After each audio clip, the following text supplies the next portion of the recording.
Salut tout le monde, j'espère que vous allez de mieux en mieux. Aujourd'hui, j'ai décidé dans la rubrique motivation, pour vous montrer une fois de plus que tout est possible, d'aller interviewer une personne qui a réussi à réaliser un job de rêve, hors cadre, hors sentier battu, en tant qu'influenceur voyage. Je vous invite aujourd'hui à le découvrir à travers cette trilogie, avec son enfance, son parcours professionnel, ses sacrifices, ses choix, les secrets d'une reconversion réussie, ses rituels quotidiens, ainsi que quelques conseils. Allons rejoindre tout de suite notre globetrotter.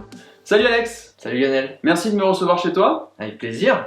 Petite interview pour en savoir un peu plus sur toutes ces années, enfin pour les gens qui te connaissent. Alors moi ce qui m'intéresse c'est toujours de demander un peu l'enfance en fait, mode de vie, lieu de vie, comment ça a démarré en fait. Écoute, par rapport au voyage tu veux dire? Même avant, un peu ton mode de vie avant parce que c'est vrai que... Alors moi j'ai une enfance de sitcom, hein. J'ai la grande chance d'être né, alors je viens d'une famille prolétaire, hein, tu vois, c'est ma mère elle est secrétaire, mon père était ouvrier toute sa vie, mais grandi dans une zone pavillonnaire dans la région parisienne, tu vois, dans ma famille tout le monde s'entend bien, personne n'est divorcé, enfin famille de sitcom. Finalement en fait tu te dis que ça devrait être la norme, sauf qu'en discutant un peu avec les gens de ma classe quand j'étais jeune, je me suis aperçu que en fait c'était plutôt ce que tu vois à la télé, mais la réalité ne collait pas du tout à ça. Donc j'ai eu beaucoup de chance puisque on m'a toujours soutenu, dans la famille tout le monde s'est toujours bien entendu. Et ce virage vers le voyage. Ce virage vers le voyage, il est venu au bout de... Enfin il a toujours été là, puisque en fait moi j'ai fait un BTS tourisme, après je suis parti 6 mois aux États-Unis en tant que garçon au pair, donc tu vois j'avais cette envie là parce que je voulais faire un break, je voulais même arrêter les études, puis on m'a dit ce serait cool de reprendre une petite année, je suis vas-y une année. Donc j'ai repris les études, j'ai fait une licence pro dans le tourisme, avec option internationale. Je suis parti 6 mois en Erasmus, en Espagne, parce qu'à partir de là, à partir du moment où j'ai fait les 6 mois à l'étranger aux États-Unis, ça m'a vraiment piqué. En fait, je me suis dit, le monde est quand même incroyablement différent, varié, ça m'appelle, tu vois. Je suis vraiment curieux, j'aime apprendre, j'aime être émerveillé par le quotidien, et c'est beaucoup plus facile d'être émerveillé par un quotidien qui se renouvelle en permanence plutôt que d'une routine. Et puis à partir de là, j'ai commencé à bosser, à l'âge de 21-22 ans, ce qui est finalement assez jeune en France. Hein. Bah oui. Ah ouais. Et j'étais plus jeune de ma boîte d'ailleurs, c'est pas pour rien. Et en fait, au bout de 6 ans, 6 ans de travail dans un open space, en tant que salarié, avec un CDI, tout va bien, j'avais senti que j'avais en fait besoin de réaliser mon rêve, en fait, qui était de faire le tour du monde, prendre une année, réaliser ce rêve profond que j'avais depuis le premier jour où j'ai commencé à travailler. Et en fait... c'était un rêve que j'avais depuis tout début de ma vie professionnelle, où j'avais mis de côté, mais j'aurais pu partir plus tôt, mais j'ai toujours voulu en fait sentir un peu le feeling intérieur, tu sais, que la vie te donne des signes. Et vu que dans la boîte où j'étais, je suis rentré au service client, au mail center, tu gères un peu les merdes de tout ce qui se passe, et j'ai eu une promotion interne chaque année, tu vois, donc je suis sorti directeur de clientèle à la régie pub. Et vu que je savais pas forcément ce que je voulais faire après cette parenthèse, ce rêve, cette expérience, je me suis donné toutes les cartes en main pour avoir... parce que pour moi, la liberté, c'est avoir le choix. Et pour avoir le choix, il faut avoir des possibilités. Et à ce moment-là, moi, les possibilités, je les voyais sur mon CV en tout cas. Donc je suis parti à un moment où ça faisait du sens. Voilà. Donc c'est à ce moment-là où j'ai switché. Et au moment où j'ai switché, je suis parti réaliser mon rêve. Je suis jamais revenu finalement sur la vie d'avant. Et ça a duré 7 ans. Ça a duré, ça a duré 10 ans en fait. 10 ans. Je suis parti, j'ai claqué ma dème en 2010, tu vois, on est en 2020. 7 ans, c'est la vie d'influenceur. D'accord. Après, les 3 ans, ça a été les 3 ans de 1 an de réalisation de ce rêve, de tour du monde, de création de mes vidéos, de ma chaîne YouTube, de blog, de tout ce qui est juste se faire kiffer en fait, et partager cette passion. Et ensuite, il y a eu 2 ans de comment je fais pour essayer de ne pas reprendre ma vie d'avant. T'as pas de modèle, t'as pas vraiment de contenu sur internet, on est en 2011-12. Donc tu te cherches en fait, t'es pas juste à regarder un mec qui a déjà fait, ok il a fait comme ça, je vais refaire, je comprends un peu le style, je comprends le business model, il y a du contenu, il y a des articles, il y a des vidéos. Donc, moi j'avais pas tout ça, donc je me suis un peu, ça a pris 2-3 ans pour comprendre en fait. C'est même pas comprendre, c'est un peu venu à moi, tu vois. D'accord. C'est un peu genre, on m'a proposé une mission, et là j'ai fait, ok c'est comme ça que ça peut se passer en fait. Donc je fais comme j'aime d'habitude, mais là on peut me rémunérer, genre waouh, je l'avais pas vu comme ça en fait. Il y a eu vraiment un moment de déclic où tu as un événement, quelque chose comme ça. Je pense que les déclics, c'est juste la petite goutte d'eau qui fait déborder le vase, mais le vase, il prend du temps à se remplir en fait. Et les gens, ils voient parce que c'est le côté show-off, c'est sympa, c'est beau, c'est waouh, il a tout plaqué, etc. Quand j'ai claqué ma dème, effectivement, je l'ai fait, il s'est passé des événements où c'est quasiment tout en une journée en fait. Je me suis séparé de la personne avec qui j'étais à ce moment-là pour raison perso. Je venais de changer de job, donc finalement, j'étais plus dans ce. Enfin, je pouvais partir facilement. Et là, tout à coup, tous les signaux étaient au vert, en fait. Pour me dire, bah, pouf, ok, en fait, bah, tour du monde. En fait, ça fait 6 mois que je range vraiment mon frein. C'est le moment. Paf. Et puis en plus, à ce jour-là, j'ai eu un accident de voiture. Ça va, il s'est rien passé de grave, mais tu sais, j'étais un électrochoc de se dire, oh, secoue-toi, mec, c'est maintenant. En fait, réveille-toi, c'est faut rentrer dedans. Donc, oui, je me souviens très bien de ce coup de fil un dimanche que j'ai passé à la mer. Genre, ça va, t'as passé un bon week-end, non? Oui, oui, bah, raconte-moi. Ok, elle me raconte.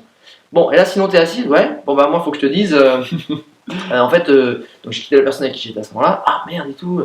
Et du coup, je pars en tour du monde. Ah, mais qu'est-ce que tu vas faire de ton boulot? Bah, je vais claquer madame. Ah, ok, mais tu pars tout seul? Oui, ah. Genre là, j'ai eu un accident de voiture aussi. Bisous, maman. Bam. Je dis, voilà, si elle se remet de ce coup de fil, c'est bon, tu vois.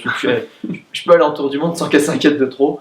Donc, ça a été un peu ça, en fait. Ça a été un espèce de déclic, enfin, une espèce de journée un peu folle, mais qui venait que, en fait, concrétiser tout ce qui se préparait depuis des années à l'intérieur et peut-être des mois un peu plus précisément dans les faits, quoi. Qu'est-ce que tu conseillerais, avec ton expérience évidemment, de goûter comme pays C'est pareil, si je te dis bah, goûte les choux de Bruxelles, mais ça se trouve t'aimes pas les choux de Bruxelles. Tu vois ce que je veux dire? Non mais vraiment pour toi. Les choux de Bruxelles? Ouais, ça dépend. Ouais, tu vois, pareil. Exemple parfait. C'est-à-dire que ça dépend ce que les gens ils aiment en fait. Ouais. Dans chaque destination, dans chaque peuple, dans chaque culture, dans chaque ethnie, t'as des choses à en retirer. Ouais. Mais si t'aimes pas le froid, je vais pas te dire d'aller voir des aurores boréales en Norvège. Si t'aimes pas le chaud, je vais pas te dire d'aller faire un trip dans le Wadi Rum en Jordanie, tu vois. Enfin, mais en fait, c'est pas tant des pays, c'est déjà, pour te conseiller, il faudrait que je sache ce que les gens ils aiment. Ça, y a pas de souci, mais c'est aussi, je pense, c'est une configuration, c'est un état d'esprit. C'est important, je pense, d'aller visiter, découvrir des choses en ayant l'envie, sans idée préconçue. Alors évidemment, c'est toujours très difficile parce que tu dis, ouais, moi j'ai toujours rêvé d'aller voir Petra, justement, en Jordanie, ça va être comme ça, etc. Et vu que tu y vas avec une intention, mais aussi une idée très préconçue, si ce jour-là il fait pas beau, il n'y a pas la bonne lumière, c'est trop, finalement c'est plus petit que tu imaginais, finalement il y a beaucoup plus de gens que tu imaginais, tu vas être déçu. Et c'est ça, je pense, c'est un peu un parallèle, une métaphore aussi avec ta vie, c'est fais les choses avec envie, mais prends ce qu'il y a à prendre en fait. C'est génial parce que tu donnes un super conseil là de voyager sans attente. Sans... Ah bah de toute façon, je te donne que des super conseils. Je serais pas là, écoute, hein, sinon. Non, mais c'est pas facile, hein. C'est des grands concepts que je te balance comme ça, mais et c'est comme tout. C'est être sympa, tolérant, gentil avec tout le monde, ça, on a tous compris qu'il fallait l'être, mais l'être au quotidien, des fois, c'est pas facile. Ouais. Parce qu'il y a quelqu'un qui t'envoie de la colère, il y a quelqu'un qui. Tu vois, il y a des différences culturelles qui vont frictionner. Mais ouais, en fait, c'est pour ça que c'est un super entraînement. Parce que ça t'apprend à faire des choses qui vont être ultra bénéfiques dans ton quotidien, mais le faire H24 pendant une semaine, 10 jours, 10 mois, ou 10 ans. C'est quoi la motivation qu'il y a derrière? Si t'as la motivation, en fait, le reste, s'il peut pleuvoir, c'est pas grave, on rigole, en fait. Si t'es motivé à faire quelque chose. C'est ça, en fait. Motivation, c'est le thème, on est en plein dedans. Ouais, bah je sais. Ouais. Alors après, tu vois, Mike Horn, il m'a dit pendant l'interview, la motivation, c'est la plus grosse connerie que les Américains n'ont jamais inventée. J'ai dit, merde, ok, d'accord. Il dit, lui, en fait, il dit, pour lui, accomplir des grandes choses, ça vient de la discipline. Alors moi, vu que j'ai un problème avec l'autorité, je suis entièrement d'accord, mais c'est vrai que mon corps, je suis entièrement d'accord avec lui, pour faire des grandes choses, il faut avoir cette régularité, tu vois, cette discipline au quotidien. Et c'est quelque chose qui parfois j'ai du mal, parce que j'ai ce côté pas très rigide et plutôt flex, et du coup, mais pourtant je pense qu'il a raison. Et pour en fait pallier à un manque de motivation, même si t'es pas dans le côté, tu vois, très strict, ouais. En fait c'est de trouver un truc qui te fait en fait oublier toutes les contraintes, tellement ça va être kiffant pour toi, et en fait tu vas y aller peu importe ce qui va se passer autour. Tu nous disais juste avant qu'il n'y avait pas de modèle à cette époque, parce que tu fais un peu partie des pionniers. Est-ce qu'il y avait quand même des personnes qui t'ont inspiré pour t'orienter sur le voyage, ou c'était vraiment qu'au fond de toi? En fait, je me suis orienté sur le voyage, mais il y a des personnes comme exemple pour vraiment vivre. Tu vois, moi j'avais les vieilles images, tu vois, des grands pionniers de ça, qui vont être Nicolas Hulot, Yann Arthus Bertrand et Mike Horn, tu vois. C'est en fait ces trois personnes qui m'ont vraiment donné envie de découvrir le monde. Et de toute façon, eux, ils avaient tout de suite cette image de professionnel. Parce qu'il y en a un qui est présentateur télé, reporter, l'autre qui est aventurier, l'autre qui est photographe. Et en fait, il n'y avait pas en fait ce volet de, en fait, tu peux juste faire tes petites vidéos à ton niveau, diffuser tes valeurs à toi, diffuser ton message, sans passer par des grands médias et finalement sans être une superstar. Enfin, pour moi, la réussite, c'est pas, encore une fois, d'être connu mondialement ou à l'échelle nationale ou gagner des millions.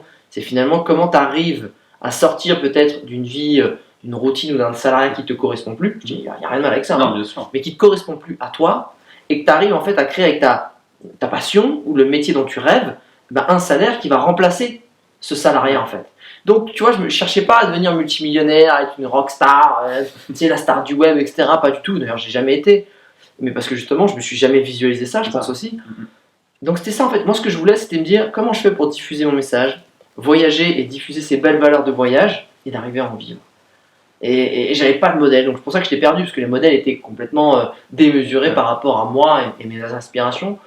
Mais ça m'a aidé en fait à me dire, putain, tu vois, ok, ils vont être là-haut, mais moi, peut-être si je suis juste en dessous, ça me va en fait. Ouais. Donc je vais essayer de chercher, je vais trouver, s'il y a des mecs qui sont arrivés, j'ai envie d'y arriver aussi en fait. Pourquoi pas moi, quoi. Pourquoi pas moi? Tout est possible. Tout est possible. Et oui, comme j'ai l'habitude de dire, tout est possible. Pense à cliquer sur la petite cloche pour recevoir les nouvelles vidéos, abonne-toi sur les réseaux, et tu pourras découvrir dans la seconde vidéo les sacrifices, les choix et les secrets d'une reconversion réussie. En attendant, je te souhaite le meilleur et à tout bientôt pour une prochaine vidéo.